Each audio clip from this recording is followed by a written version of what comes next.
Ladies and gentlemen, good morning. Ngaramtseneza. Welcome to the second day of the Land Forces Symposium with the theme Leveraging Land Forces Capabilities for Enhanced Implementation of Peace and Security Strategies. I'm Captain Ariel Sekamana, your administrative MC, as the main MC says it. Please permit me to give some administrative announcements. Ensure that all electronic devices are in silent mode. We have translations devices on each seat. If you don't have any, the protocol will assist. We will use channel 1 for English, channel 2 for French, channel 3 for Arabic, and channel 4 for Portuguese. For any other issues, please refer to anybody in the protocol team next to you. Thank you. Over to you, MC. Thank you very much. Distinguished guests, ladies and gentlemen, welcome to the second day of the Land Forces Commanders Symposium 2025. Our third panel will discuss the theme, Cementing Civil-Military Cooperation through Citizen Outreach Programs. To guide this discussion is Ms. Chidi Blyden. Ms. Chidi Blyden is the CEO of Culturally Bound, a strategic advisory firm that leverages the global African diaspora civilian security sector solutions for Africa's growth and development. She served as the Deputy Assistant Secretary of Defense for African Affairs of the US from 2021 to 2023. Ms. Blyden is an expert and social-cultural advisor on Africa's conflicts, security, and development issues. She comes to the role with policy, national security practitioner experience from her career in government, academia, and non-profit sectors. Her work focuses on the impact of culture in developing policy and community-centric approaches to security challenges in African nations, underscoring the role of women and youth in peace and security. Ms. Blyden served in the Obama administration as the Special Assistant to the Deputy Assistant Secretary of Defense for African Affairs from 2013 to 2017. She managed several functional and regional responsibilities, including U.S.-Africa Defense Policy for East and Central Africa, served as Africa Peacekeeping Advisor to the Stability and Humanitarian Affairs Office, and was the department's lead on the President's Africa Peacekeeping Rapid Response Partnership Initiative. She has received several awards for her time in public service, including the Office of the Secretary of Defense Medal for Exceptional Public Service. Ms. Blyden began her career in security studies at the National Defense University Africa Center for Strategic Studies as the Senior Academic Research Associate and Academic Operations Coordinator. From 2007 to 2013, she contributed to the academic curriculum and led the execution of over 30 programs on counterterrorism, defense economics, conflict management, security studies, and civil-military relations for Africa's security sector professionals. She was the first Africa director at the Center for Civilians in Conflict, where she led the design and implementation of culture-specific training for the Nigerian Armed Forces on civilian harm at Jaji during Boko Haram crisis. Ms. Blyden recently served in Congress on the House Armed Services Committee policy team, advising on Africa and South America's defense equities. She has been an adjunct professor at Georgetown University in the Security Studies program. She is a graduate of Texas A&M University with a Bachelor of Science in Sociology and the Carter School for Peace and Conflict Resolution at George Mason University with a Master's of Science in Conflict Analysis and Resolution, and serves on the board of the World Affairs Council of American Leadership Council, the Women's Foreign Policy Group, and SITA Arts Center. Please join me in welcoming Ms. Chidi to facilitate this discussion. Good morning, everyone. Good morning, everyone. Good morning. Excellencies, Chiefs of Defense, distinguished guests, and colleagues, ladies and gentlemen, good morning, and it is a privilege to open today's session with you all. Last night was truly a wonderful experience, and the camaraderie reminded me of just how dedicated this defense community is to Africa's peace and security. I want to add my thanks to those of others and express my gratitude to the government and the Ministry of Defense of Rwanda for hosting this year's Land Forces Chiefs of Staff Symposium and for their leadership in advancing peace and stability on the continent. The theme, leveraging land forces capabilities for enhanced implementation of peace security strategies, reminds us that true strength lies not only in command and capability, but in connection. The connection between our militaries and the citizens that we serve. The focus of our discussion, cementing civil-military cooperation through citizen outreach programs, goes to the heart of that relationship. My advisory work in civil-military relations over the years has shown that civilians are not passive beneficiaries of protection. They are active partners in security and peace building. This topic is near and dear to me, as I've spent my career in the US government ensuring that African militaries are equipped with the education, tools, and professionalism to protect their states, while continuously trying to build a bridge between the military and civilian worlds built out of my own experience. In 1994, I was a young teenage girl in Sierra Leone. My mother had been assigned to the UN to help with the democratic elections. This was around the beginning of the conflict in Sierra Leone that would later be known as the Blood Diamond War. The juxtaposition of my life in the US, where I knew clearly the role of the security sector and its protection to the state, and the country was strangely turned upside down as we watched rebels take hold of the villages across Sierra Leone. Across the continent, in Rwanda, a different type of conflict was emerging. As I heard the genocide over the BBC radio unfold and the international community struggle with its response, I wondered what the role was of not just the military security sector, but what civilians could anticipate would happen. As a privileged American, I was convinced that the international community would intervene. After all, it was the military's role to protect the citizens from enemies, from both foreign and domestic. In the summer of 1995, America evacuated its citizens from Sierra Leone, leaving behind the other half of my family. I am indeed a daughter of the continent.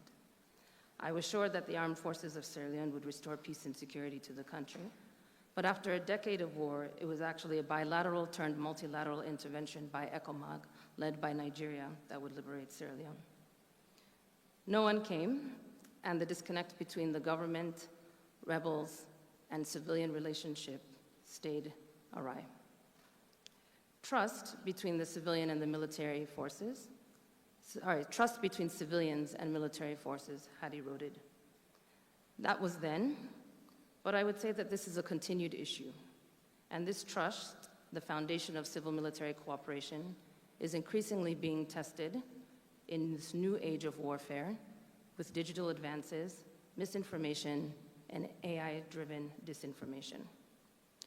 Yesterday's discussion honed in on the uses of technology. We cannot escape it. The information domain has become a new theater of conflict, one where perception can be weaponized as effectively as any physical force. The challenge before us now is how to defend truth with the same discipline we defend territory. Best practices in civil-military outreach remind us that trust is built before, during, and after crisis. The most effective programs emphasize three key principles: communication, co-creation, and consistency. Communication requires that military messages are transparent, timely, and culturally attuned. Co-creation means involving community leaders, women's groups, youth, local media as active partners in security messaging. And consistency means maintaining engagement, even in times of relative calm, because credibility cannot be built in moments of emergency. Successful outreach programs also prioritize listening as much as informing. Civilian feedback loops, liaison officers embedded in communities, and joint training initiatives all serve to humanize the military presence and turn security into a shared responsibility between security forces and civilians. These are foundations upon which long-term legitimacy and stability are built. We have an opportunity here as we watch the new age of technology take place and we watch the new age of warfare unfold. We have the use of technology as not a tool of just positivity, but also as a tool for launching and bounding forward. The task is to apply technology ethically, transparently, and inclusively, ensuring that our digital engagement strengthen but not erode the trust that we have with civilians. I look forward to our exchange today on how outreach, transparency, and the responsible use of technology can help enhance citizen and civilian engagement and reinforce the bond between armed forces, the security sector, citizens, and public institutions. I'm joined by an esteemed panel that will share their experiences and truly provide their deep insights into these challenges and opportunities. So to start off, let us please welcome Lieutenant General Kayanja Mohanga from Uganda. Lieutenant General Mohanga serves as the Commander of Land Forces of the Uganda People's Defense Forces. A veteran of Uganda's liberation struggle and subsequent peacekeeping efforts, he has held several senior command roles, including Division Commander, Commander of UPDF contingent in Somalia, AMISOM, and Head of Operation Shuja in the Democratic Republic of the Congo. Lieutenant General Mohanga has been instrumental in developing Uganda's counterinsurgency doctrine, fostering regional cooperation, and strengthening community engagement in post-conflict stabilization efforts. His leadership style reflects Uganda's emphasis on discipline, operational precision, and the sustained building of trust with local populations during and after conflict. Sir, over to you.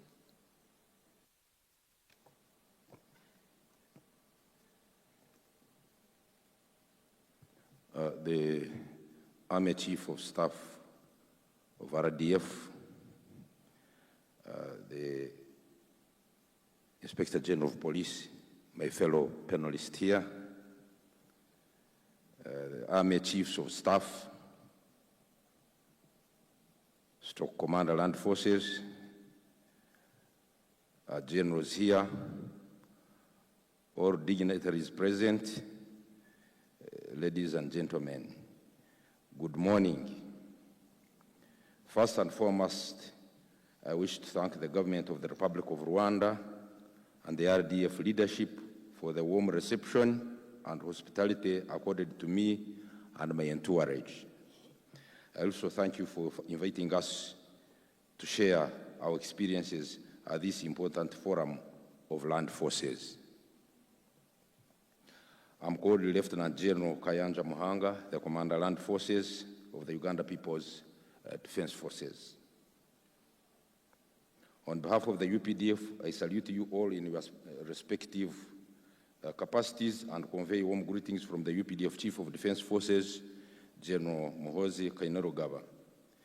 We are gathered here today to engage in various discussions aimed at leveraging land forces capabilities in dealing with contemporary threats and finding solutions to the attendant operational challenges that we confront during the course of our work.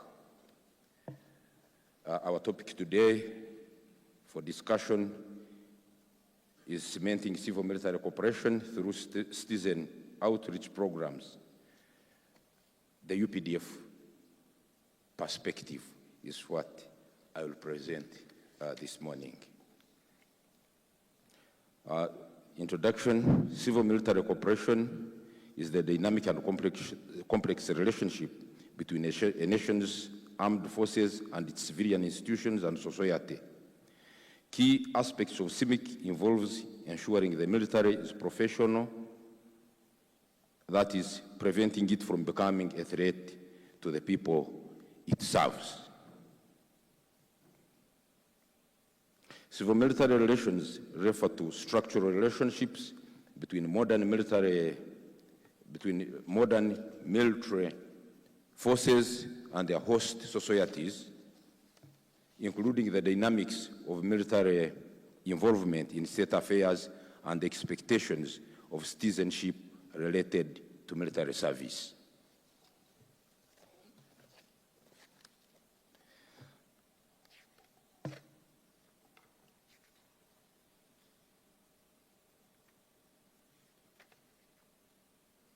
The UPDF doctrine is built on the core principles and goals of defending sovereignty, keeping internal security, engaging in regional/international cooperation, defense diplomacy, Pan-Africanism, and CIMIC.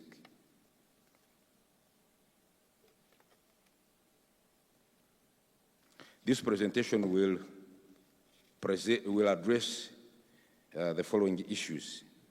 Thus, the scope, background. CIMIC is one of the most important elements of stabilization operations within a conflict area.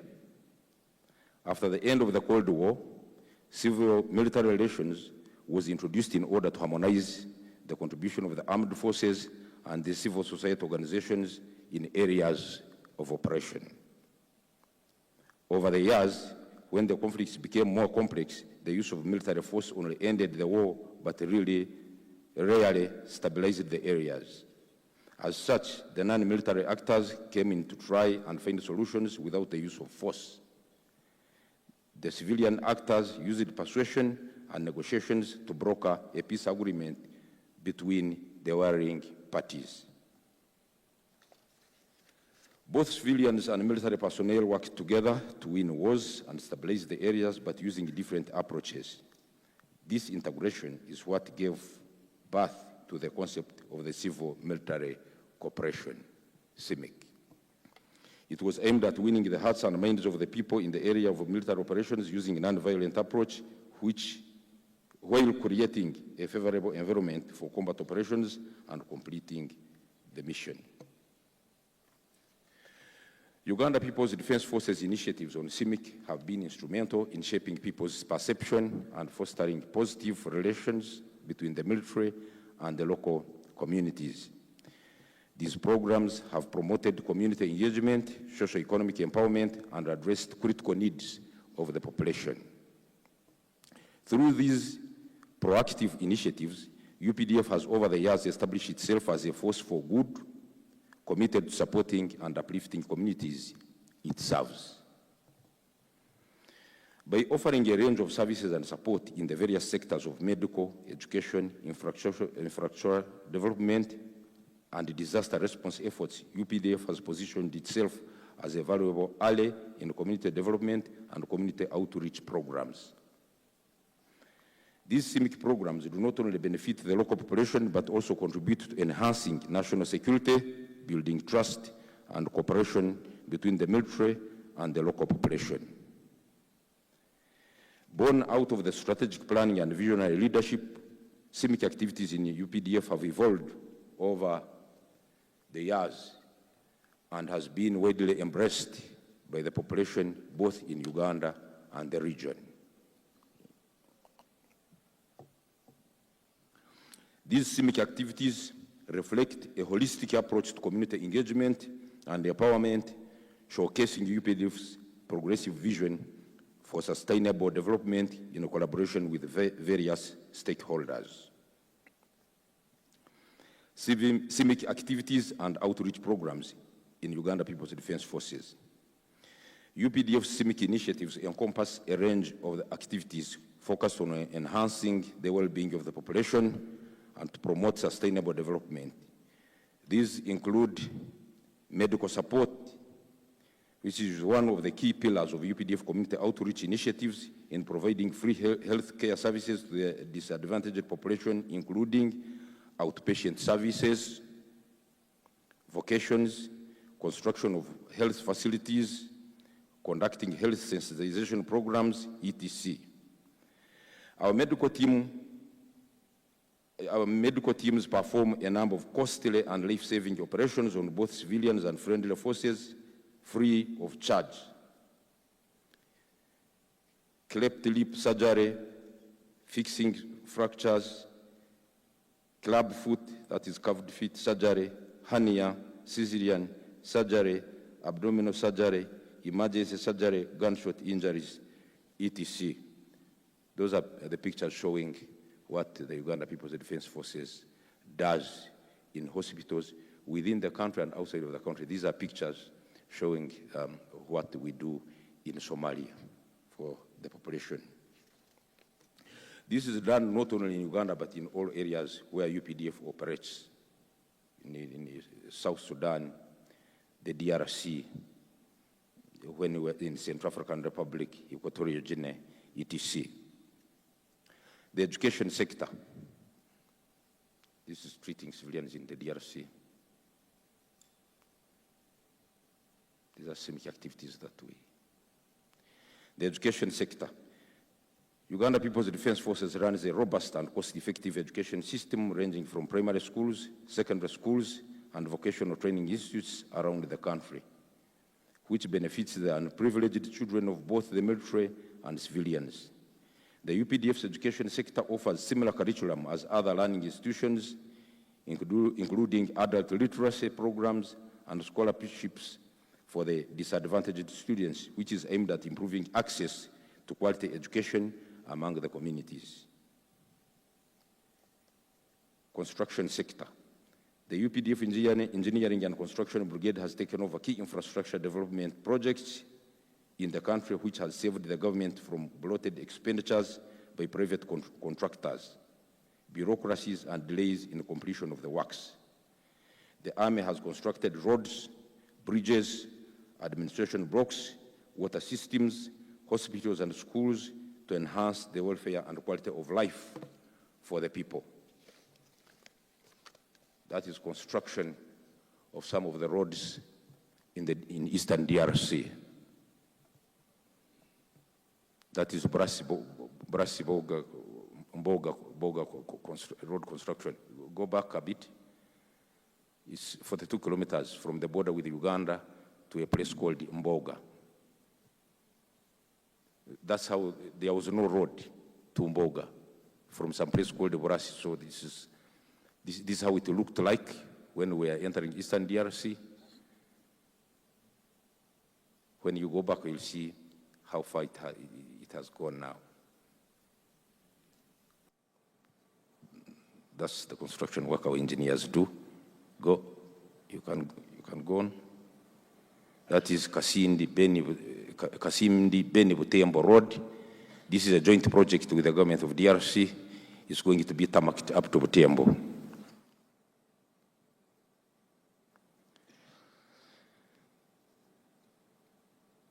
Other recent notable achievements include the expansion of Entebbe Airport Terminal by Engineers Brigade, building regional immigration offices in Igulu in northern Uganda, and refurbishment of Mandela National Stadium, among many other projects. Now, Operation Wealth Creation. Operation Wealth Creation is a presidential initiative under the Ministry of Defense, launched in July 2013, implemented and led by UPDF in collaboration with the Ministry of Agriculture, with a focus on raising household incomes and wealth creation, transforming subsistence farmers into commercial farmers to end poverty. The project supports rural farmers with subsidy or giving out free agricultural tools, implements, that is heavy equipment and inputs, seeds, fertilizers, pesticides, etc., to boost farming activities. Operation Wealth Creation also promotes animal husbandry and environmental protection awareness through tree planting and provides farmers with low-interest loans.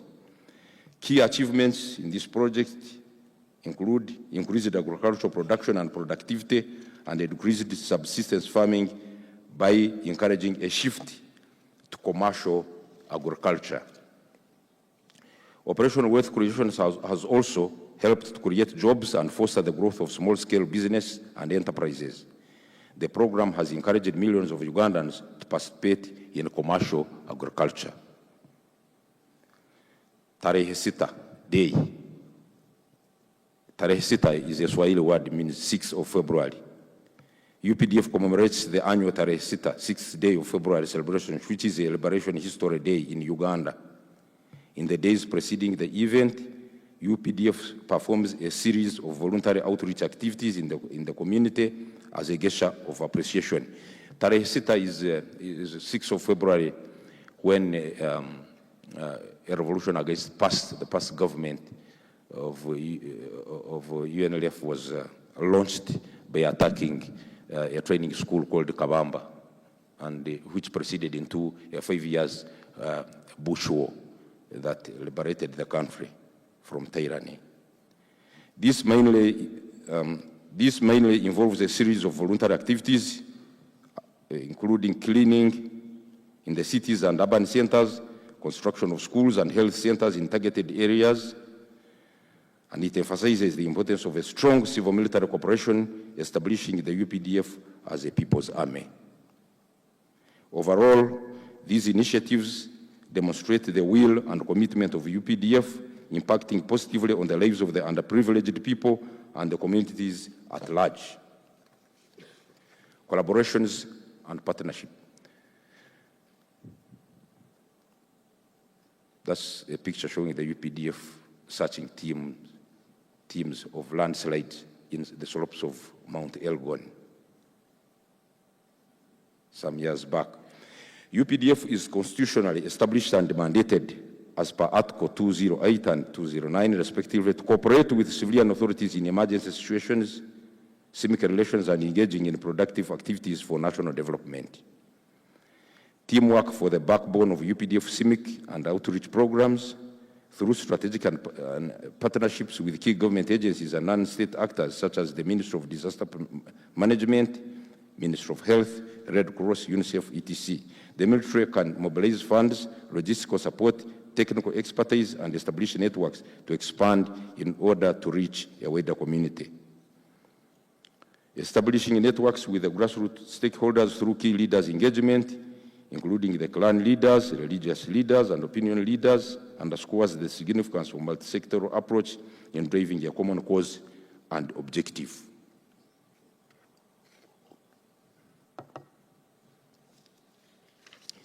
Key leaders in the engagements is carried out in conflict areas. These are meetings by the commanders in the DRC, meeting the local leaders. Achievements. Courtesy of UPDF CIMIC and community outreach programs, numerous activities have been undertaken showcasing the tangible impact on the communities. The UPDF education policy have had a transformative impact on access to affordable and quality education, resulting to a notable increase in literacy rate. This initiative has created employment and empowered the unprivileged individuals to become more self-reliant and productive citizens. B, the UPDF CIMIC programs have transcended borders to Somalia, DRC, South Sudan, CAR, etc., helping us win the hearts and minds of the people wherever we have deployed and viewed as a force for good. Improving security and stability in the region, i.e. in Somalia, Eastern DRC, South Sudan, etc. Enabling effective military operations in conflict zones through better intelligence gathering and reconstruction efforts. These relationships build public trust, provide a framework for civilian leadership to guide military actions, and enables civilian and military bodies to collaborate more effectively on complex challenges. These success stories illustrate the profound benefits and contributions that the UPDF bring to the forefront in activities other than war, emphasizing our commitment in addressing pressing societal needs, which contributes to peace and stability. Now we come to the last part, challenges. Despite the remarkable achievements, UPDF still encounters numerous challenges during CIMIC and community outreach programs. A, weak civilian oversight and institutions often leads to the military taking over civilian roles. In areas where you don't find NGOs, for example, in Somalia, where civilian agencies cannot reach, you find sometimes you find yourself involved in those activities that would have otherwise been run by these civilian agencies, giving out clean water, treatment of the sick. There is no way you can avoid that when you are in such areas, which sometimes, of course, conflicts with these other civilian agencies and also even the UN. You know, in Africa, with us, we have that culture of sharing. So when you find troops sharing with the food with the local population, of course the UN staffs will ask, where do you get this? Because the civilians are not part of your logistics, arrangement. Now, fulfilling CIMIC responsibilities on limited resources while balancing troops and humanitarian needs without risking the depletion of supplies. Supply is the same. Addressing cultural differences and ensuring respect for local traditions can be complicated, thereby affecting the smooth flow and acceptance of community outreach initiatives. Clan differences in Somalia is a serious challenge when you're operating there.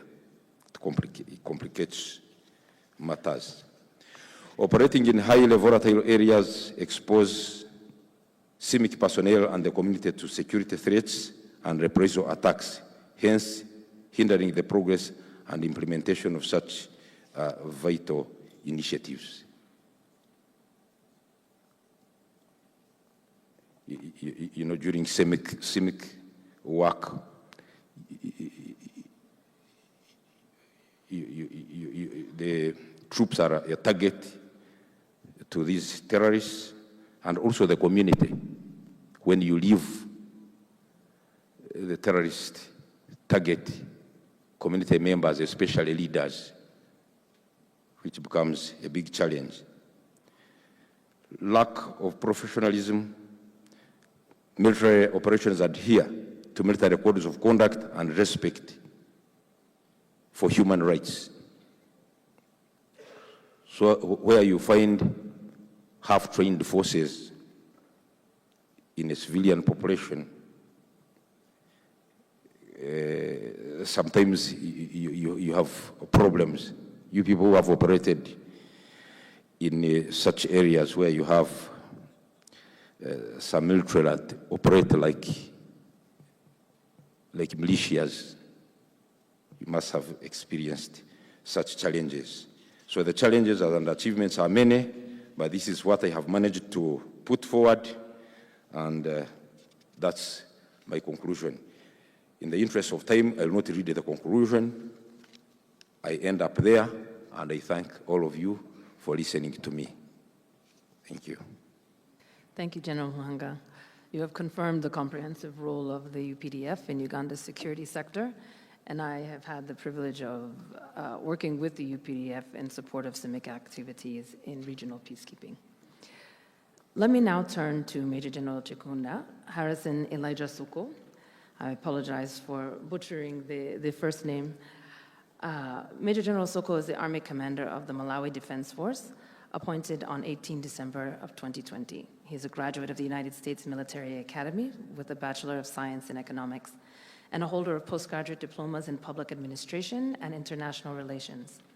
Major General Soko has served in critical leadership roles, including Commandant of the Malawi Armed Forces, Chief of Plans and Policy, Chief of Military Operations, and aide-de-camp to the President. His career reflects a deep commitment to professionalism, institutional reform, and ethical command. Under his leadership, the Malawi Defense Forces have maintained a reputation for neutrality, discipline, and positive engagement with civilian communities during national and regional operations. General Soko, the floor is yours. Thank you very much, Chidi. On the onset, allow me, on behalf of my delegation, to thank the Army Chief of Rwanda Defense Forces, General Nyakarundi, for the very warm reception from the airport and all the facilities put at our disposal. I say thank you very much. And I must say again, your city is clean and beautiful.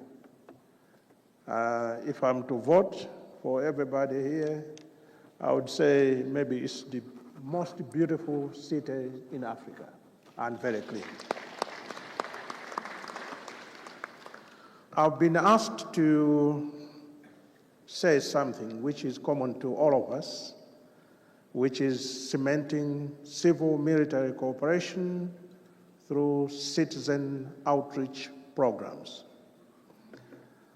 As a way of introduction, civil-military cooperation stands at the heart of sustainable peace building and effective security operations. In environments where insecurity converges with weak governance and socio-economic fragility, the relationship between armed forces and the civilian population becomes a decisive factor in mission success. Building trust. I will say that again, building trust. Legitimate and mutual understanding between soldiers and citizens is not just a moral imperative, it is a strategic necessity. Citizen outreach initiatives provide tangible avenues for the military to connect with communities beyond the battlefield, whether through humanitarian assistance, infrastructure projects, health interventions, or disaster response. These engagements humanize the uniform, bridge societal divides, and reinforce the armed forces' role as protectors and partners of the people. However, despite its recognized value, civil-military cooperation often remains inconsistent, fragmented by ad hoc approaches, limited resources, and insufficient coordination with civilian stakeholders. To move from goodwill to sustained impact, cooperation must be institutionalized through clear policies, dedicated frameworks, and communication strategies that promote transparency and inclusivity. It is vital, therefore, to explore how land forces can strengthen civil-military cooperation through structured outreach programs. By sharing experiences and identifying best practices, we aim to uncover pathways that deepen public trust, enhance operational legitimacy, and ultimately contribute to enduring peace and national stability. Current practices. The existing civil outreach methods currently being employed are as follows: humanitarian assistance and disaster relief. In the wake of natural disasters, the military is often among the first responders, working along civilian organizations to provide food, medical aid, potable water, transportation, and shelter. B, routine medical and dental civic action programs. Military medical services are extended to communities located near military cantonments and to areas identified as needing medical outreach. These programs provide free medical, dental, and optometry services. C, infrastructure development. Military engineering units assist in constructing or repairing roads, bridges, schools, and other public infrastructure. Such projects leave a lasting and positive impact on the communities, contributing to local development and resilience. D, educational and public relations events. Enrolling children from surrounding communities in military-run primary and secondary schools demonstrates the military's commitment to partnership and inclusivity. Additionally, external schools visits to military establishments and career talks allow military personnel to interact with citizens in a non-combat role. Information sharing and public forums. During peacekeeping operations, key leader engagements and community-focused meetings in affected areas help address local concerns, dispel misinformation, and enhance mission effectiveness. These forums build trust. Again, I will say build trust, transparency, and understanding between the military and civilian populations. Lessons learned. Despite the successes discussed above, implementing effective civic outreach requires careful consideration. The following points should be taken into account when engaging in civic activities. A, clear perception of motive. Civic programs must be transparent to prevent communities from perceiving them as propaganda or precursors to combat operations. Humanitarian assistance activities should therefore remain distinct from military objectives. B, proper coordination with civilian leaders. Effective cooperation depends on a shared understanding among stakeholders and a clear division of roles and responsibilities. Coordination gaps can lead to duplication of efforts, cultural misunderstandings, and mistrust between able partners. C, cultural differences. Military and civilian organizations often have different institutional cultures, priorities, and operating procedures. Understanding and respecting these differences is essential to building productive working relationships. E, clear civic policies. There is a need for a well-defined policies outlining how the military should engage with communities in both peacetime and conflict situations. Clear policy guidance supports effective planning, training, and budgeting for civic outreach programs. F, resources. Successful implementation of civic activities requires adequate human, financial, and logistical resources, which remain a major challenge for many military institutions. Possible solutions. Institutional frameworks, inclusion of civic activities. To ensure effective civic outreach, there is a need of embedding civic activities within military policy, doctrine, and institutional arrangements, as it is essential for effective civil-military coordination, as it facilitates policy and doctrine developments. National defense policies and doctrines should explicitly guide civic activities. Clear frameworks will ensure accountability, coordination, and sustainability of outreach initiatives. B, liaison structures. Policies should formalize the establishment of liaison offices or units between the military and civilian agencies.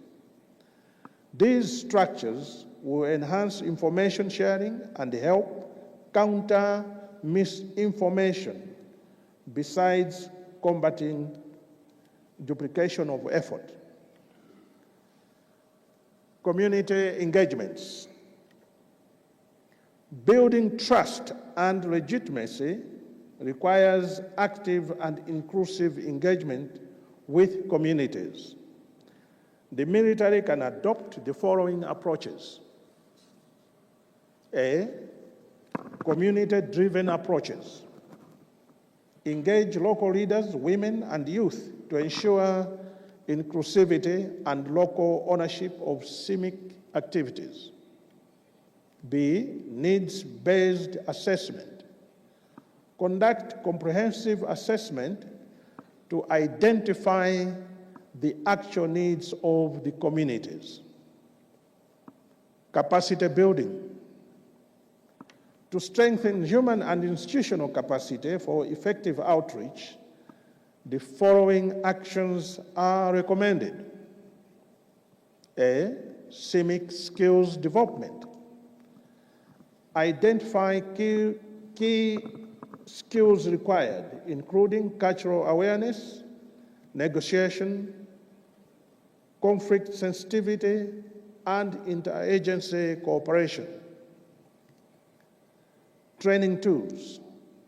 Develop and implement dedicated CIMIC training modules for both military and civilian personnel.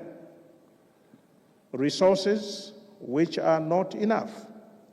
Ensure sufficient financial and logistical resources to sustain outreach operations. Cooperation. Foster regional and international partnerships to promote knowledge exchange, adoption of best practices. Communication strategies. Effective communication is critical in ensuring accurate information flow and countering misinformation, especially in conflict-affected areas. The military can enhance communication through the following measures. 1, proactive communication. Maintain open and proactive communication with communities to build transparency and credibility. This helps prevent misinformation, which can undermine operations and erode trust. B, diverse communication tools. Use community radio, social media platforms, town hall meetings, and liaison officers to disseminate accurate information effectively. C, partnerships with media and civil society. Collaborate with local media outlets and civil society organizations to promote accurate narratives and strengthen public understanding. In conclusion, civil-military cooperation remains a vital foundation for sustaining peace and security. By formalizing outreach initiatives and aligning them with national priorities, the armed forces can strengthen public trust, enhance legitimacy, and build societal resilience. I thank you for listening. Thank you, Major General Soko. As you've reinforced, civilians, the military, and the security sector have to have a trusted relationship, and information and communication are key. So I'm honored to introduce our next panelist that represents a public institution that is closest to the people. CG Felix Nahumuranya is the Inspector General of the Rwandan National Police. Before his appointment, he served as a deputy Inspector General of Police in charge of operations, as Commandant of the National Police College, and UN Police Chief Training Officer with UNMISS, the UN mission in South Sudan. As a graduate of the National Defense College Karen and the University of Nairobi, CG Namuharanya has been a central figure in advancing community policing and professionalization within Rwanda's security institutions. His leadership emphasizes ethics, accountability, and public partnership as the cornerstone of policing. His approach to integrating technology and citizen participation offers valuable insights into how civilian-led institutions can maintain trust in the digital age. CG Felix, over to you. Thank you very much, and I associate myself with how my previous speakers explain the concept of civil-military cooperation, and I will straightforwardly operationalize that cooperation through citizens' outreach programs as we apply them here in Rwanda. And I put things in context first. In their presentations, some keywords kept coming: trust, legitimacy, participation. Those keywords will be important if we want to sustain this cooperation through outreach programs that will themselves sustain security and become a cornerstone for national development. I'll put things in context. Our defense and security outreach program is part and parcel of a vision forged and embedded in our liberation struggle. In 1994, when the then Rwanda Patriotic Army liberated a nation devastated by the genocide against the Tutsi, this liberation was going to be the beginning of an era where security forces would serve the people of Rwanda and probably beyond. That's the first contextual level. The second contextual level has to do with the mandate of defense and security organs, and for this specific context of Rwanda Defense Force to defend and develop. So the mandate has a dual role, defense and development.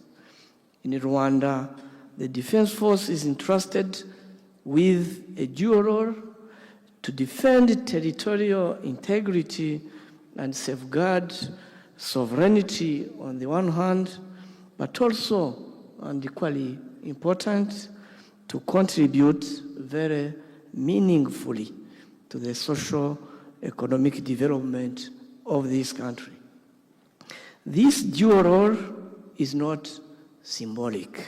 It reflects a philosophy that security and development must go hand in hand. I'm not the one who said that a hungry population is a vulnerable population. A sick population is an insecure population, and a disconnected population is unstable. That's the second contextual level. The third contextual level, which is very important, had to do with strategic guidance. Our president articulated a clear vision in line with this. First, and right from the beginning, during that liberation struggle that I mentioned, he told us, and I quote, "This army will be the bedrock of national transformation," end of quote. Then, after liberation, he told us, I quote, Rwanda's security forces must be pillars of national development, working hand in hand with the citizens to build a secure, united, and prosperous, mark the word, prosperous nation. End of quote.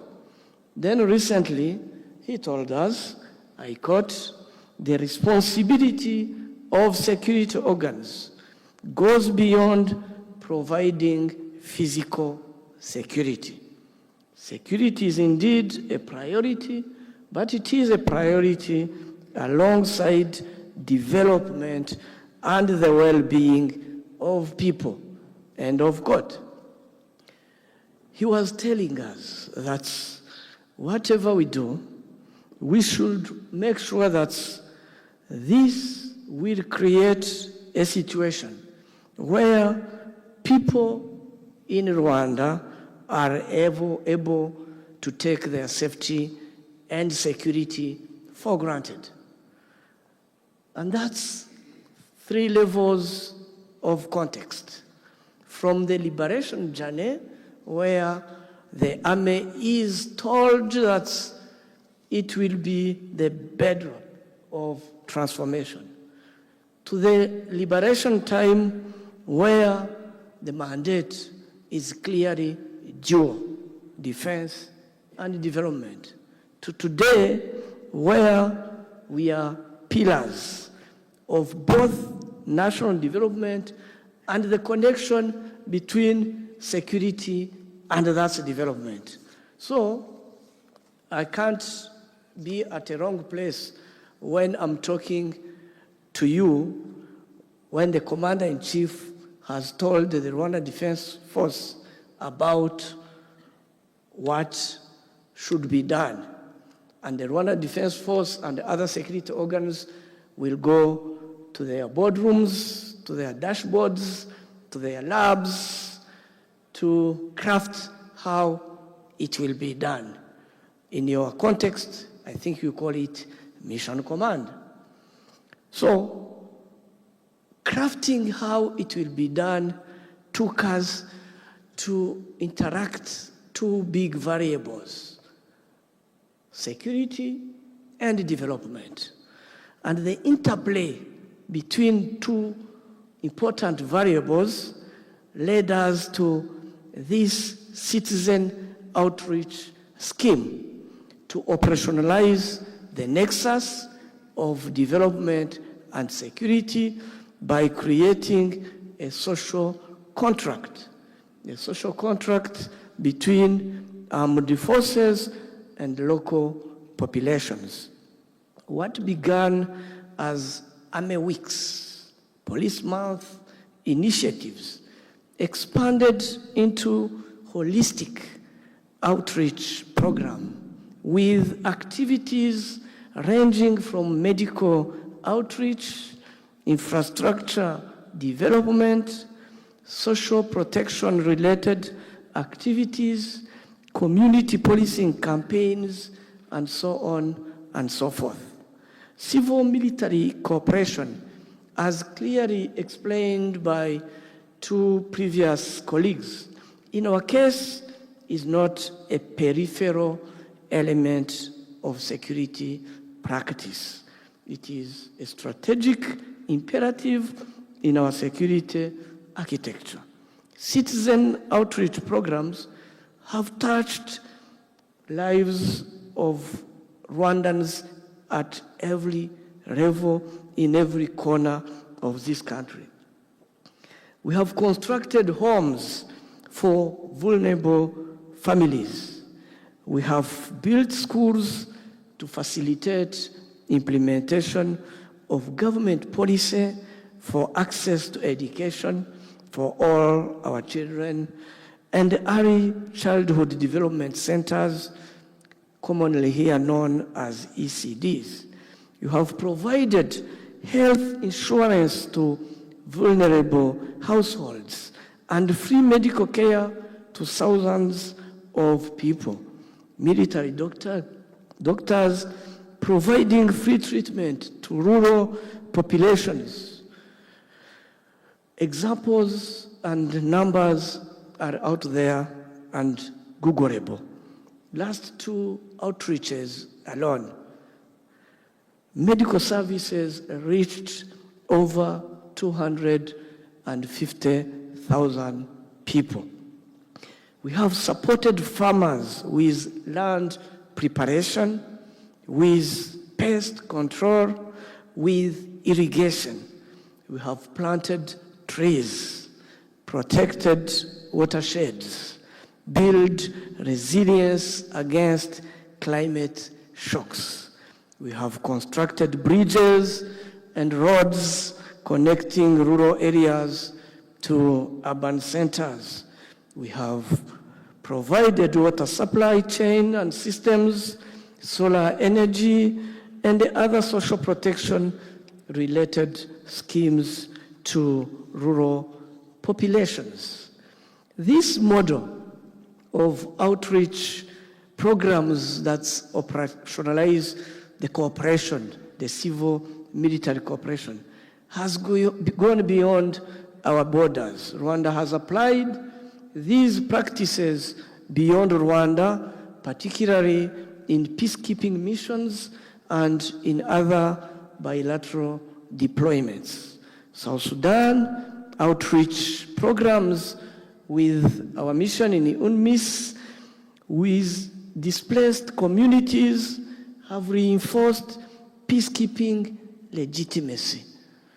These outreach programs have reinforced our peacekeepers' legitimacy.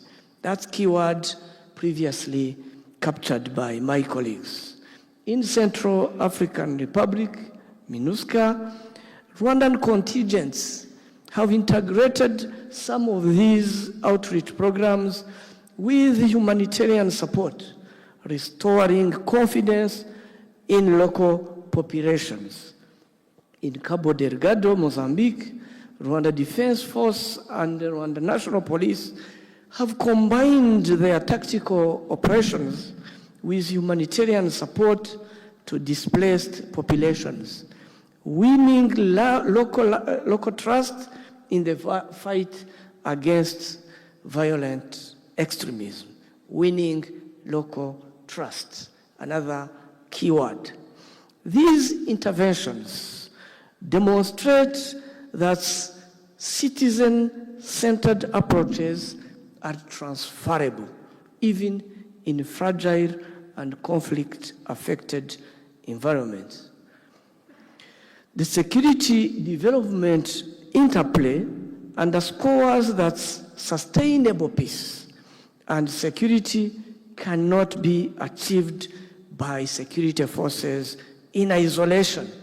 They require citizens' participation and trust building. Citizens' participation, another keyword among the keywords. Citizen outreach programs build the trust and legitimacy of security institutions in the eyes of citizens, thereby reducing the gap between the uniformed services and the local communities. We need to reduce the gap between ourselves and the people we serve. This functions as a preventive security measure, addressing grievances before they escalate into insecurity. Rwanda's journey demonstrates that citizens perceive security institutions as partners in development and guardians of community well-being. Peace and stability are only then restored and sustained. From a strategic standpoint, therefore, these programs are force multipliers. They enhance operational effectiveness by securing local intelligence because of trust and legitimacy. They also secure cooperation because of trust, and participation. They secure goodwill because of participation. Therefore, it is very important that we invest and invest and invest in capacity building of our security forces to balance hard security skills with soft engagement competences. I rest my case.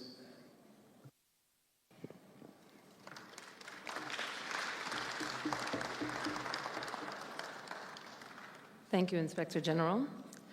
So these presentations are clear. The importance of CIMIC, I think, is undisputed. From helping to build roads, participating in the distribution of healthcare and civil-military dialogues with communities, to helping to build reassurance and credibility. Clear CIMIC policies, guidance, and help lead to effective policies and training and education, but the use and the need for resources and, moreover, education at the junior and senior levels across the security sector must be vital to the sustainability and prioritized for maximum success. The nexus of defense and development is critical and has a larger national security implication. The importance of addressing human security issues and basic human needs can be the difference between a vulnerable society and a healthy national security, which leads to greater economic wealth in complementary sectors that can contribute to the wealth of a nation. So we have heard from 3 experts, and we have just a little under 1 hour to ask questions to this esteemed panel. I think we have spoken quite clearly around the issues of the theory of CIMIC, the importance of CIMIC, and we've even heard some great examples about how it has been used in different contexts. But I think that there is more to the story that maybe we can unpack here as a group today. So the first question I'd like to pose as the moderator's choice is to our panelists, and they can have some time to think about this, or they're welcome to answer at this time, about particularly maybe some of the challenges that they've experienced in the resource and communication channels when it comes to working across public institutions, as well as working across civilian communities. So I'll leave that question for you to maybe think about, the challenges of working and resourcing across public institutions, particularly civilian-led institutions, but also where you have seen good practice take place. And then I'd like to open the floor up to the commanders. And I see that we already have a question here to the right. May I? Yes, you may. Please proceed. Thank you, ma'am. Thank you, all the panelists, for your insightful ideas. I'm Brigadier General Simon, Senegalese Army Chief of Staff. So, yesterday in my presentation, I was sustaining that we should have a well-structured and equipped army to be able to take over when it comes to the cooperation, either in multilateralism or in bilateralism. So I again start saying that yes, to conduct CIMIC activities, we should have a well-structured and equipped army. Structures in terms of services, health services, engineering services, and all what you can guess. But also well-equipped, you should have the equipment in terms of health, in terms of engineering, you should have the equipment to be able to conduct CIMIC. And I appreciate your insightful ideas about that when saying sometimes when from Uganda, the general from Uganda pointed out the professionalism. If troops lack professionalism, they cannot really conduct CIMIC. If also in terms of food, you don't support them with your local food, they will prey on the population and they will become unpopular. I appreciate also from Malawi, where you say that it is the key factors for the operation. Yes, CIMIC is a key factor.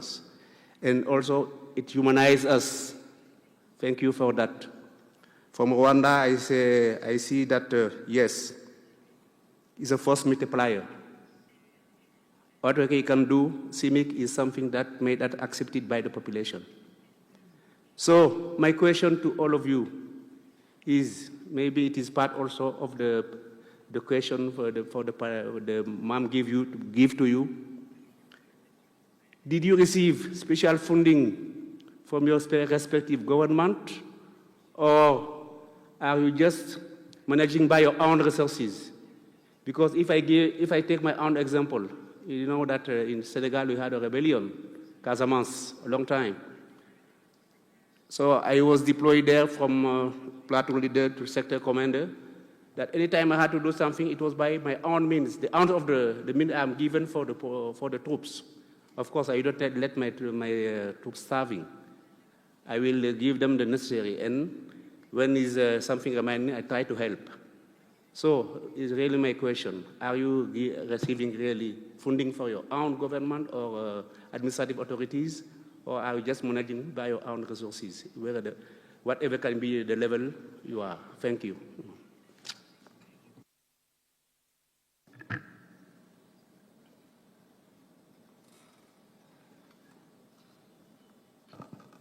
Thank you very much, General. That is a pertinent question. To say, do you receive special funding for CIMIC activities? In most armies, I will talk about my army. There is, in the budget, there is always the 10%, which is for unseen circumstances. This is what we put aside, apart from what we have budgeted for ourselves. So, when we deploy, we buy extra medicines, we may have extra food, we may have extra of everything little by little that we don't need. So when we deploy, if we find that some of the communities have gaps in whatever they want, it could be medical, our boys are out there to assist. It is the same when there is a natural disaster. We deploy first to provide security. It's in our DNA, or I think all the militaries is like that. But again, you look at the immediate needs of the people. Is it water? Do they need medicine? Do they need food? Before the other stakeholders come in. Mind you, like in Malawi, we have disaster management organization, which is the main focus when there is a disaster. They address, they put all the resources of the nation together. But as first responders, we have to carry a little bit to immediately alleviate the suffering of the people. So to say it's formally funded, the answer is no. The answer is no. I thank you. I'm going to turn to my brother from Chad to ask his question, and then I'm going to come back to the other panelists to answer the first question that I answered, because I don't think we have completely dug into one of the issues here.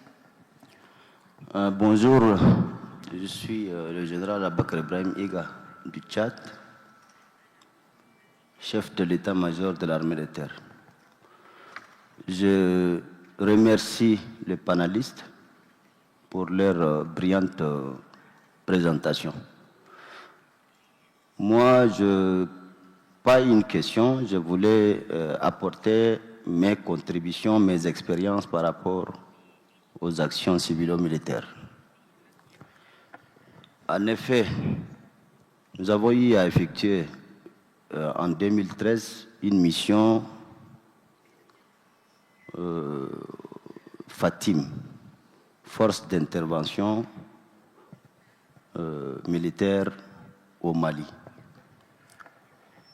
Et arrivé à la frontière, à Manéka, la première ville de la frontière du Mali, nous avons eu à manœuvrer dans le cadre de l'action civilo-militaire. Nous avons assisté les blessés par le terrorisme, on les a soignés et on a encore sensibilisé la population de Manika. À notre arrivée, il y a presque aucune autorité au sein de Manika, que des populations et des terrorisme. Et c'est cette population-là qui nous ont aidés d'avoir des informations réelles. Le plan d'opération dans les bureaux ou bien dans le centre des opérations et les pratiques sur le terrain sont pratiquement différents. Et cette population, ils nous ont aidés à avoir beaucoup plus d'informations, surtout dans les zones d'accès de terrorisme, dans les zones où les terroristes ont mis des mines. De Manika, on est arrivé à Kidal. Juste à l'entrée de Kidal, ils ont miné. C'est une zone montagneuse. Il n'y a que seul accès. Et sur cet accès-là, les terroristes ont mis des mines.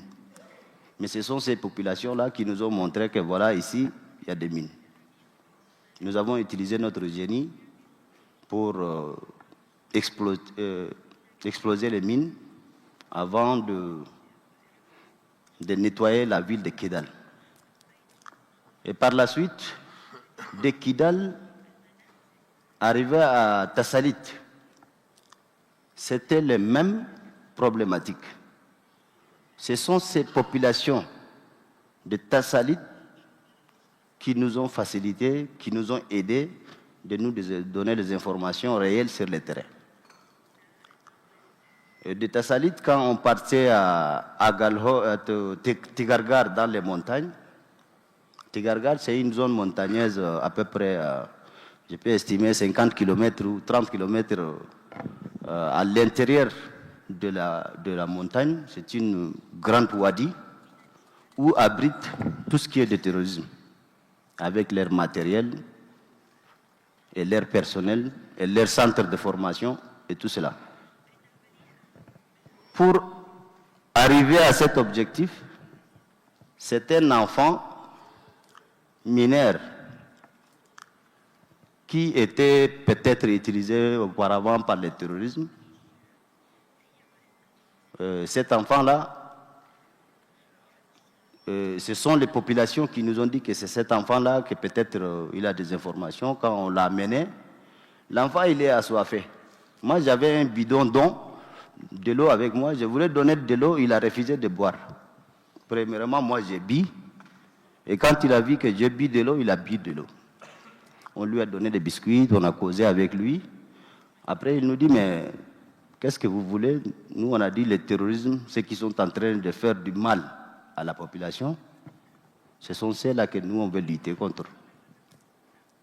L'enfant nous a montré tous les axes possibles, entrée et sortie de terrorisme. Ce qui a nous permis d'accomplir notre mission. Et au retour, dans les différentes villes, la confiance a été rétablie avec la population. À chaque moment, quoi qu'il arrive, ce sont cette population-là qui nous informe, même les kamikazes. Donc, c'est en 2013. Bien avant que ça, nous avons les actions civilo-militaires qui n'est pas assez développées au sein de l'armée tchadienne, mais à partir de 2013, nous avons eu à développer les actions civilo-militaires dans chaque unité de combat, même au sein de la force spéciale. Ils ont des formations. Et le gouvernement tchadien a mis un budget spécial pour les actions civilo-militaires.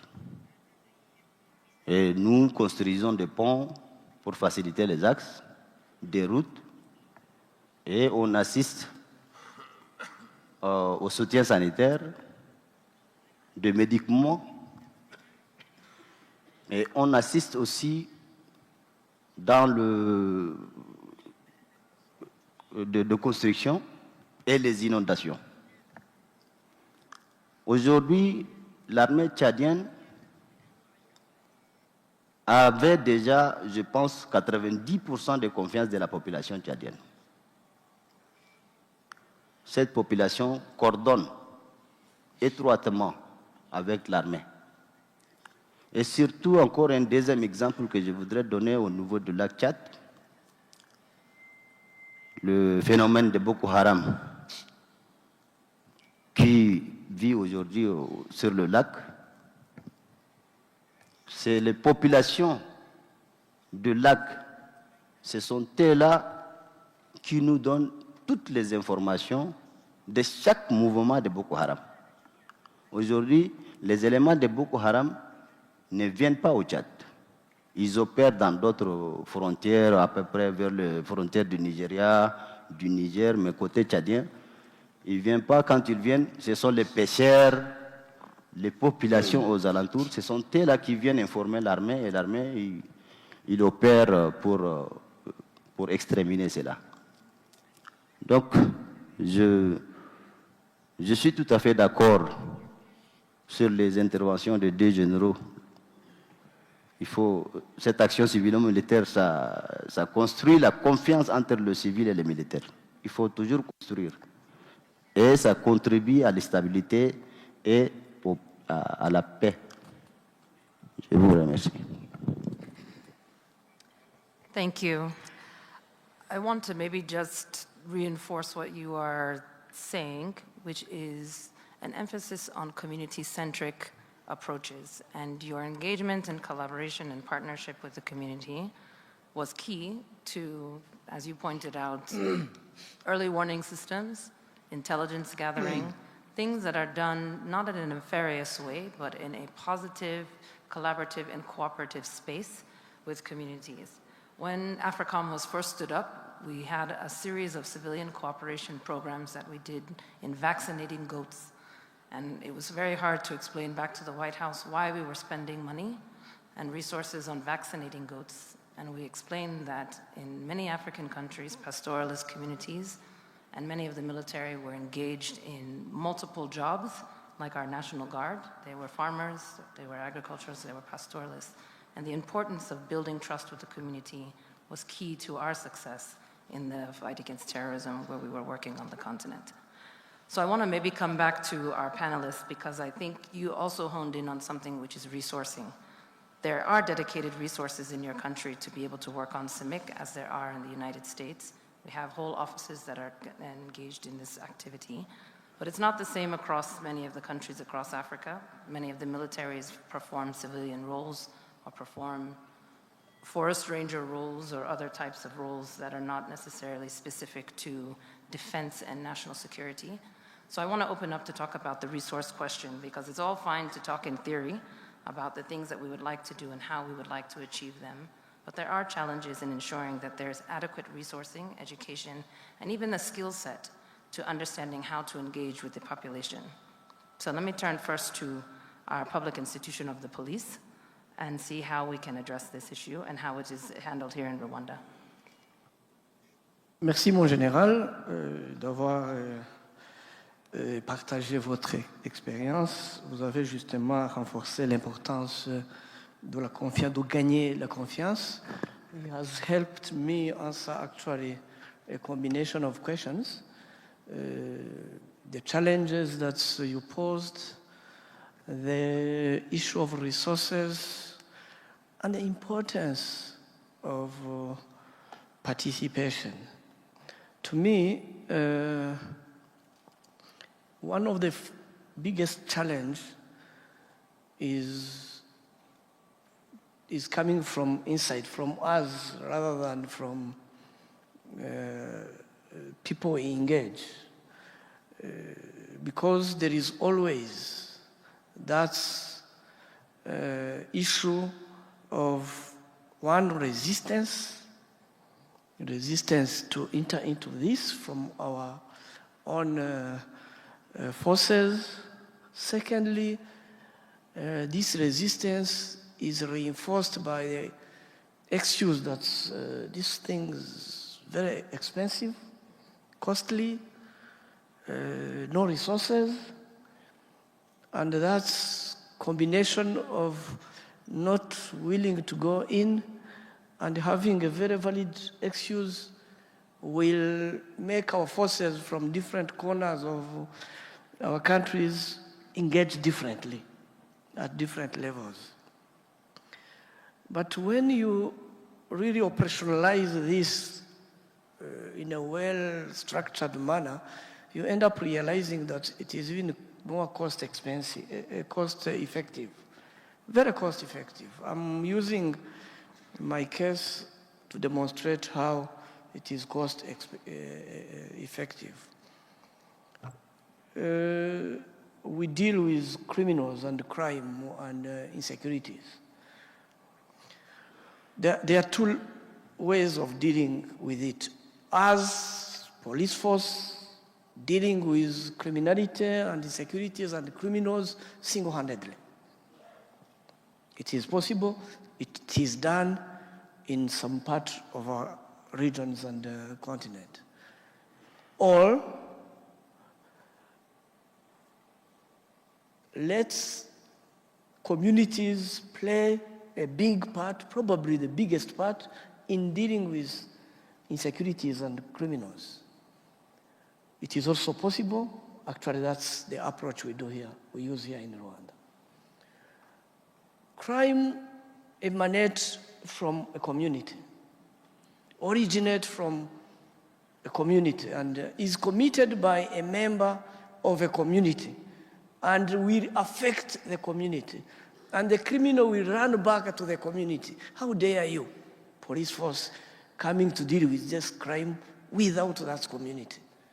So when you send back that responsibility to the community, it becomes very easy, cost-effective to deal with the crime using people affected by that crime and where the criminal has run to. So it is only after you have dealt effectively with it that you realize that it is more cost-effective. So the excuse of resources can be done by people who are already in the mindset of resistance to enter into this scheme. Number two, the other challenge can come from the other side. That's why my last point in my presentation was saying, how do we educate ourselves and our forces to balance between hard skills, military skills, forces, with soft skills, engagement. So it is probably how we engage them that doesn't facilitate their immediate buying of the approach. So you may encounter some resistance from that side, probably because of how you approached them. It is true that resources are an issue indeed.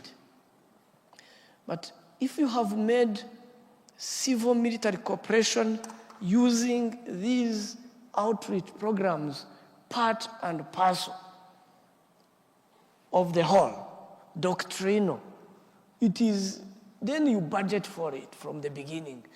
It's not an ad hoc exercise. It's part and parcel of you. It is a strategy to achieve confidence, trust, legitimacy, which will help you achieve sustainable security. Therefore, it's a tool to use for you to get there. Then you must budget for it, however costly it is, but it is costly because it will make you get there. Because if you don't get there, it is even more expensive. Thank you.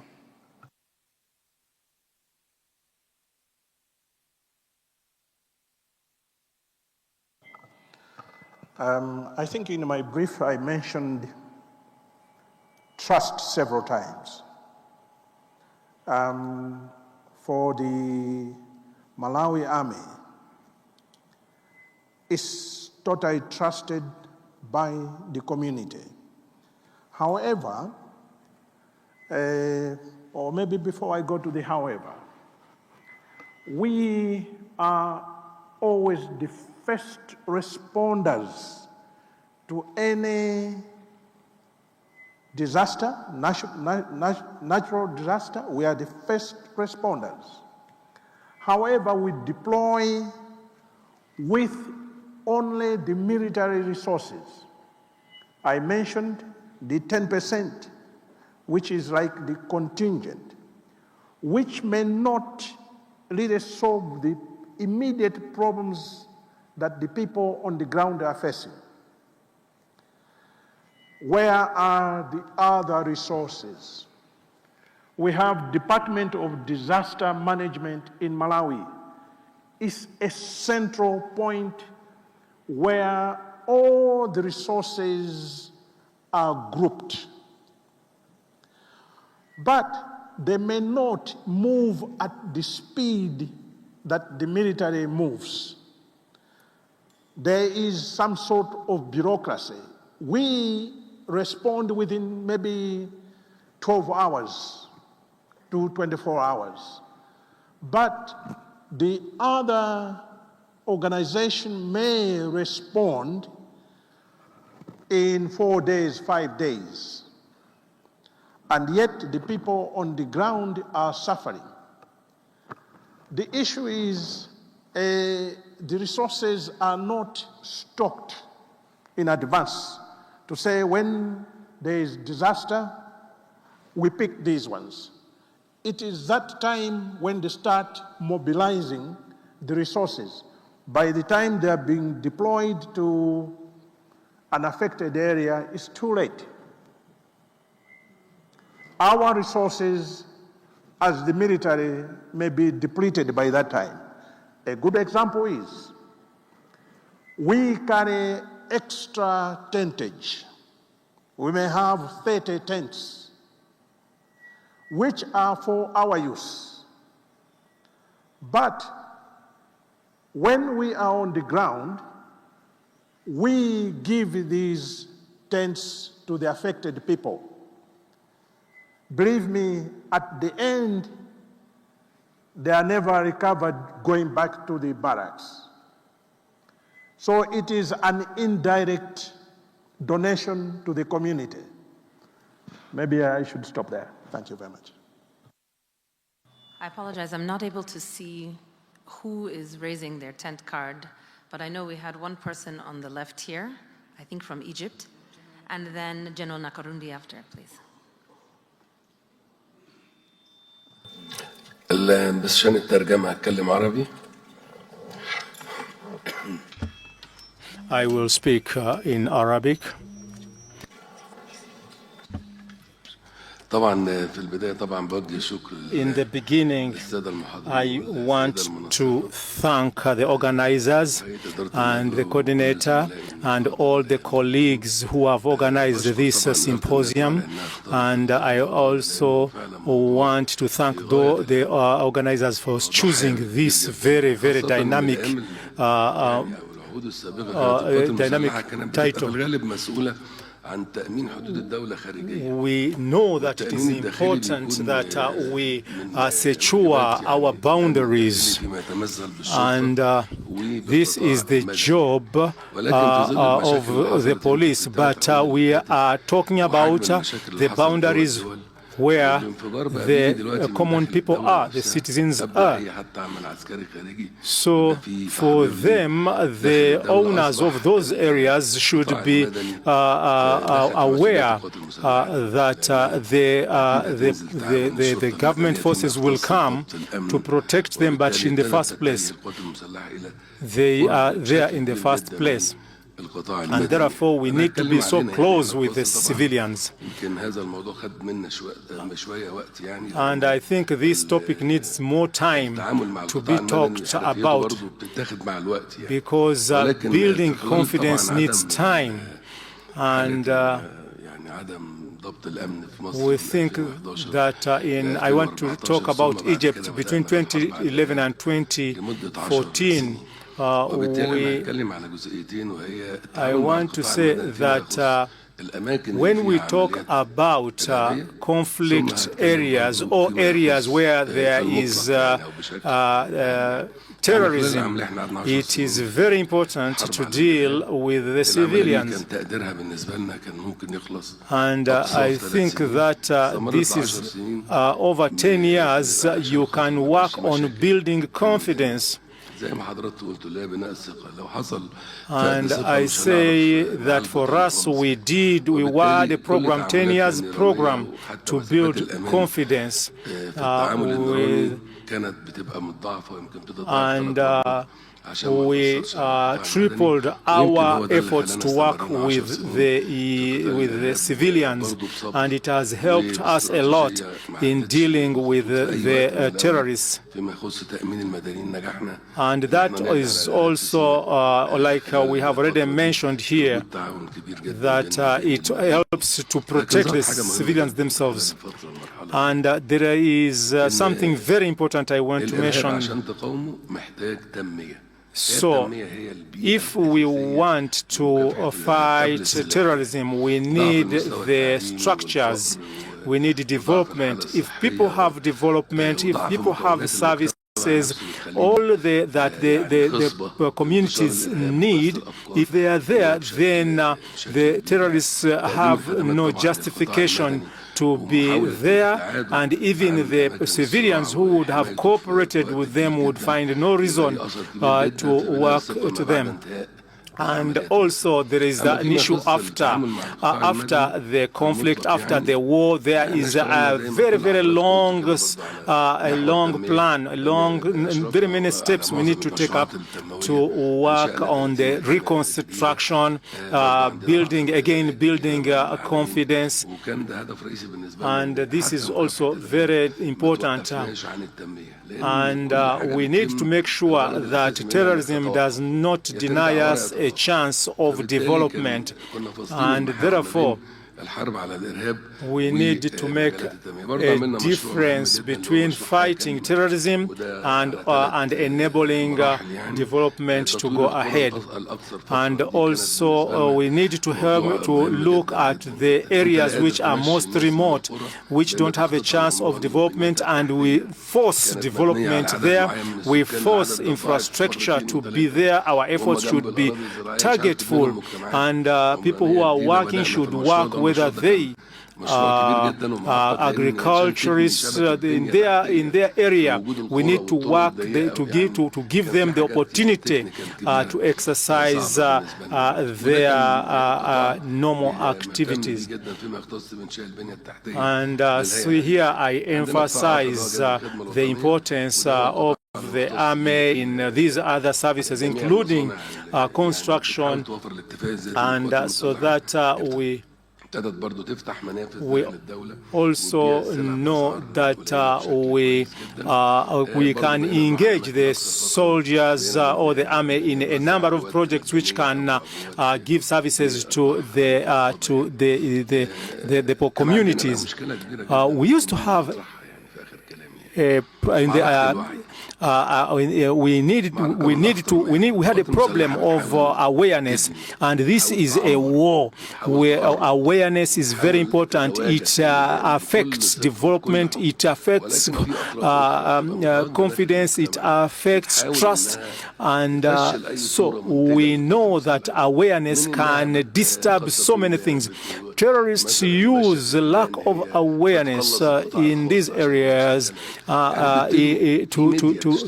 they use the media, they use there is a lot in social media and all other ways. So awareness, we take it to be a war, serious war that we need to look at, and we have to have a plan to fight this war with the terrorists in the battlefield. Where is the battlefield? The battlefield are the citizens, and we think that it is, and this is a very big war, big war. And whatever you are doing here can go down to zero when you fail in awareness, when you lose the confidence of the populace and they turn to the other side. So you will end up having negative forces. And I think that that is an idea which I am suggesting we should talk.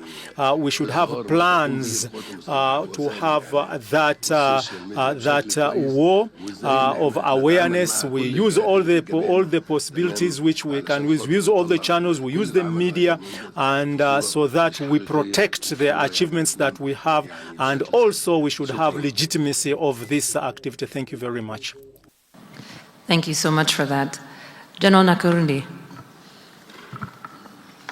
Let me first of all thank our very able moderator and the panelists, and also thank my brother from Malawi for his kind words about the hospitality, which I think is the African hospitality, and about the city of Kigali. I hope you buy a plot before you go back to Lilongwe. In the background paper we have shared with all of you on this topic, it was indicated that, and we agree that one of the key successes of CIMIC is creating interagency CIMIC councils or committees, linking defense, interior or local government and development ministries to align interests, interests with or to align exactly the outreach with the national priorities. While I know that we do that in Rwanda, and you have heard the IGP repeatedly saying defense and security organs, he may wish, if he has time, also elaborate on other agencies, because I know in Rwanda it includes ministries, many ministries, and you have committees from national level to lower levels. So this is in Rwanda is the case, is the intelligence, and this helps to make it not only a military or police activity, and this helps to ensure sustainability of the project we are doing. And of course, here, the defense and security organ remain the lead, but all other agencies and ministries are involved. The IGP may elaborate on that if we feel the necessity. So, and this also help to avoid what the Army Commander of Malawi mentioned about perception, propaganda, and so I want to know from Uganda, maybe Malawi, and the other countries around the table, how is this organized? Is it strictly a military or police activity, or it's a national? It involves other ministries and agencies? I thank you for that. Let me turn to Lieutenant General Buratai to ask his question as well, and then open the floor to any to answer both General Nakarundi's question and other questions that have been posed. Thank you very much, Chidi, for this opportunity. I want to also thank the panelists for very incisive contributions. I want from the presentations so far, from the panelists and of course from the floor, we can identify two distinct lines of CIMIC operations. One is the peacetime, and second is the operational line. And within this operational line, you may have the conventional border, areas, or the counterinsurgency now that we have, that is ravaging most parts of Africa. But I want to introduce the third one. Charity is said to begin at home. While I was in service as Chief of Army Staff, we introduced the third one, which is a community-based project or constituent projects, which will focus, or which has been focusing on the service personnel itself. We've had experiences, and probably from your different armies also, the military. There are some generals, when they retire, they cannot go back to their homes. It will be so aggressive that it has not contributed anything to the community. This is CIMIC. As I said, it begins at home. And you must win the minds, the hearts and minds of your people to give that support. And it impacted greatly to the communities that we came from, our constituencies. We came from them, and we must make impact. And they must accept us, and they must support the government based on what we are presenting to them.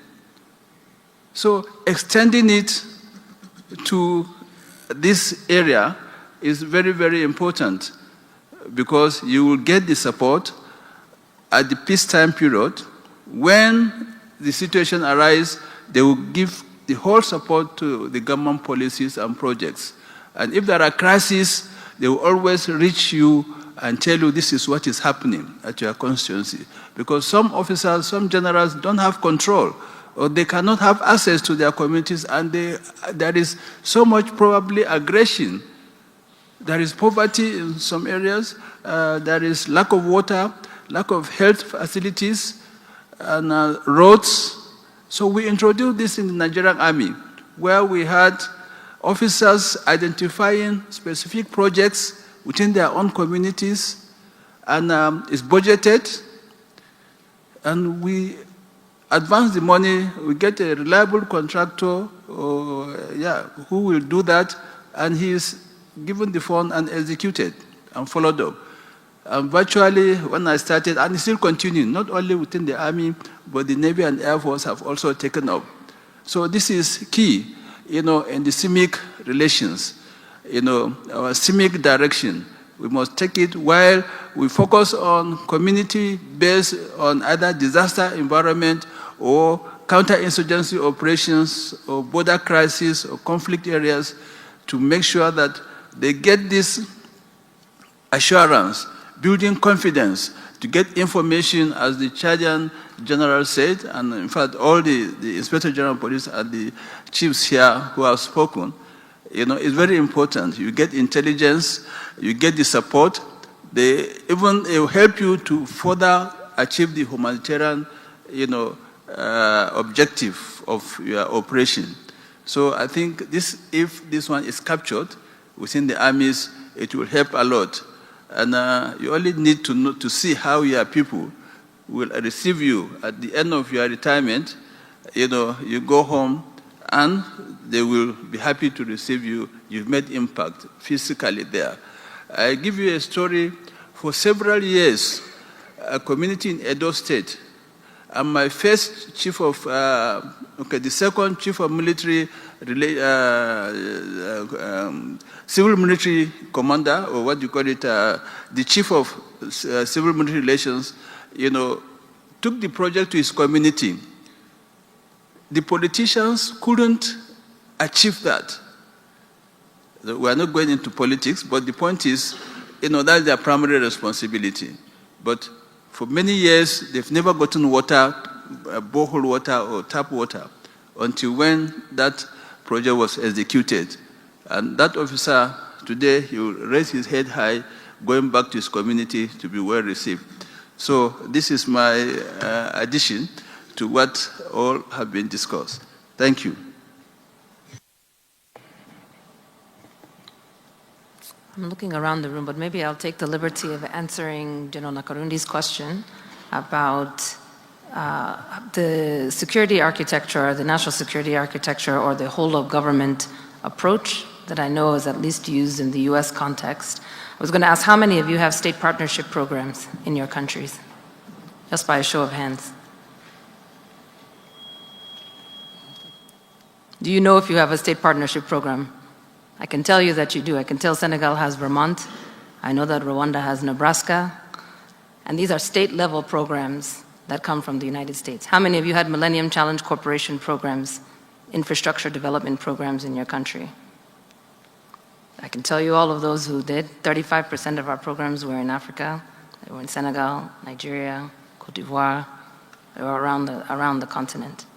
What I'm trying to allude to here is the whole of government approach that includes civil military institutions or civilian institutions that are performing security functions, economic security, human security, as the Inspector General talked about, that help contribute to a greater development and secure nation. That was the US's approach. And it happened from different parts of our government. When you hear the US talk about the whole of government approach, it means Congress has had to sign off on legislation that says Africa should get money in these areas.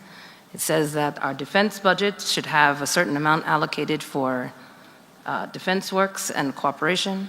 It says that our development agencies, at the time USAID and the Millennium Challenge Corporation, should also engage as a part of our national security apparatus in our architecture.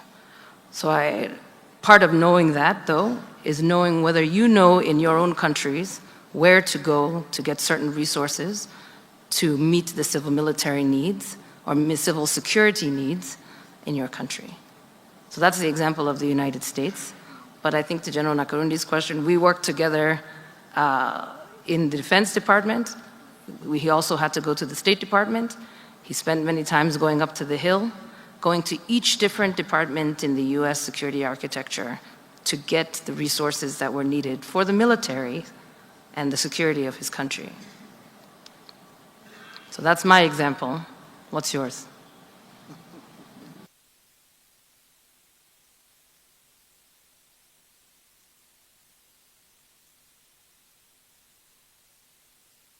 Okay, this in itself is a problem. If you're not educated on knowing where to get this in your country, how can you ask for the resources? How can you justify and explain the need for the resources to do the work that you do? So maybe that's something that we should take back as an example of an outcome of this. But I see the director from Senegal who's raising his hand in the back.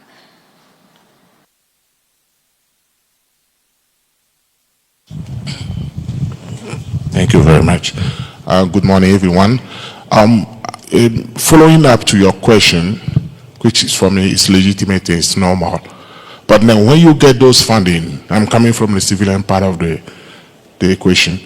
When you get those funding, what is the mandate behind funding, US funding government in Africa? Because these fundings are not just funding to support the military, to support the civilians or the programs.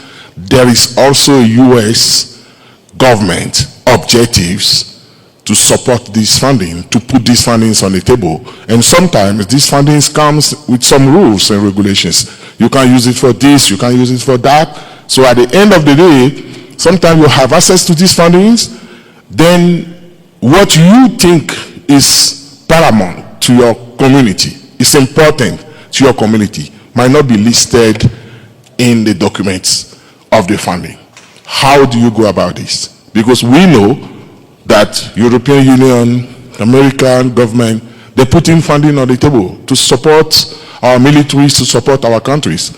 But behind, there is also their own objectives. And sometimes you want to build a school and they will tell you, no, you should just put something else. But you know your population doesn't need that. How do you go about this for those who have benefited for these fundings? Because from my background, from working in international development for many years, that is why I got out of this. Sometimes they're not here to develop. These fundings are not here. These partners are not here to develop, to help us. So, and sometimes you have the money, but you don't know what to, you want to use it for something else, but you cannot, because there are some rules that comes with it. So not every money is good. We need to be watchful. Thank you. Well, I'll close that one very quickly because we're not here to discuss U.S. interests in Africa or resourcing. But I think you've answered the question yourself in that there are various streams of money. There are various countries who can provide money. Those who you want to go to and get money from, yes, they're going to have restrictions and they're going to have regulations on that. If you don't want that money, you don't have to take it.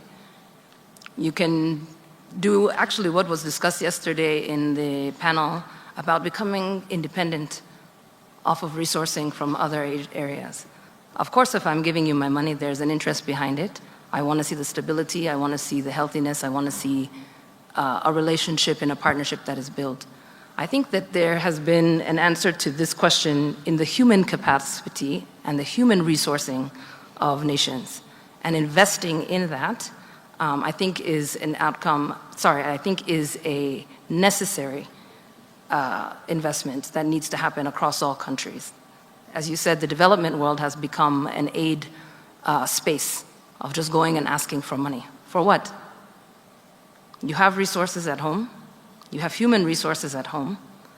If you really need those resources, you have to really assess whether or not what it is that you need is really helping your country, or if you're trying to build some other interest, whether it's a partnership with a foreign nation or something else. So understanding the crux of where you're coming from that argument is going to be key to how you accept and then utilize resources.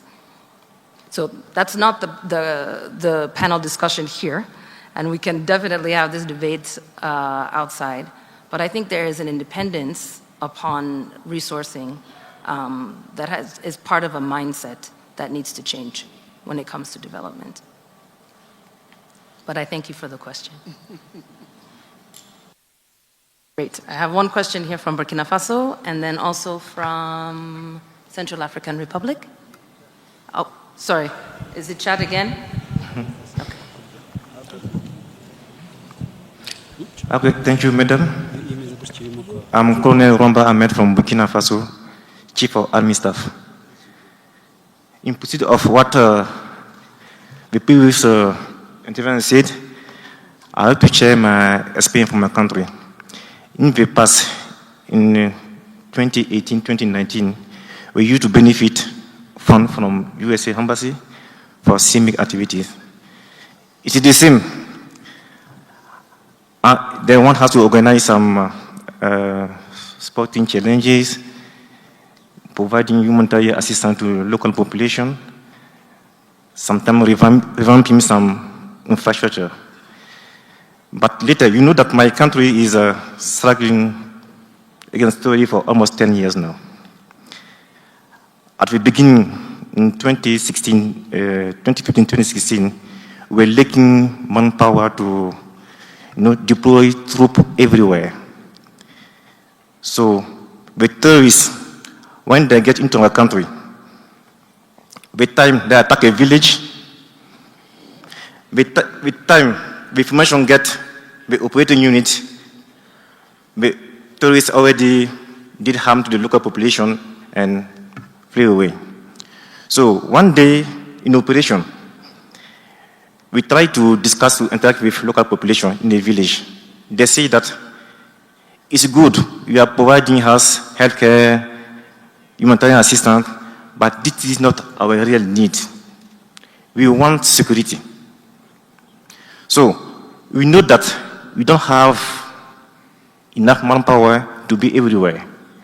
What we are requesting from you is that train us and give us weapons so that we can defend ourselves.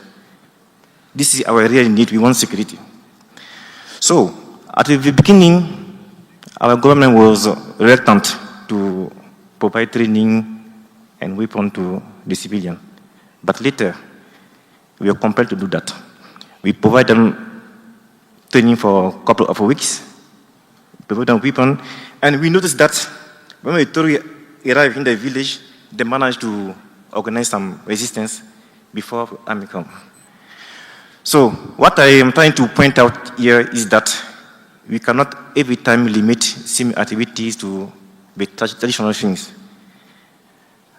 As I participated in many peacekeeping operations in Sudan, Mali, I have been Central Africa Chief of Operation for almost 2 years. It is the same, but sometimes we are not addressing the real needs of the population. My second point, in the presentation shared by the panelists from Uganda, I saw in the picture soldiers doing engineering work without local population. Sometimes what I notice, when military are doing some engineering work or community work, we don't see local population with them working together. They tend to let the military do the work. This is a illustration that there is a lack of interaction. So this is very also important. We need to get them into our project so that we are going to get better result. That's what I wanted to share. Thank you very much. Thank you so much. I want to maybe end on that because I think you've identified not just the questions that we've all been talking about, but the real crux of the issue, which is understanding what the population needs and how the security sector and civilian institutions can actually answer those needs. Unfortunately, we don't have the time to answer that question at this moment, but I will ask that those who are taking notes for this session will put that down as a follow-up to how we should address maybe the next steps and strategies for making sure that there's a connection between understanding the population needs, integrating the community so that the outcomes are both effective for the security sector and the community. So thank you for your intervention. I'd like to ask you all to, sorry. I've been told, unfortunately, that we are over time. I have been out of the military community too long, and so I have taken 20 extra minutes and want to give you an opportunity to stretch your legs and have a coffee break. But I'd like to ask you all to help me thank all of our panelists for their interventions, and then all of you all for your active participation in this discussion today. Your examples have been exemplary. Thank you. Distinguished guests, ladies and gentlemen, another round of applause to our excellent panel. Over to my administrative MC. Thank you, sir. We'll take our coffee break, and we'll be back for the next panel session at 11:30. And for our exiting process, this time around, I will request all distinguished heads of delegates and generals present to walk out first through the back door to the second floor for their coffee break. And then after they've exited, the rest of us will also walk out through the same door to have our coffee break in the normal area. I will kindly request everyone to keep time so that we'll finish our program on the estimated time. Thank you, sir.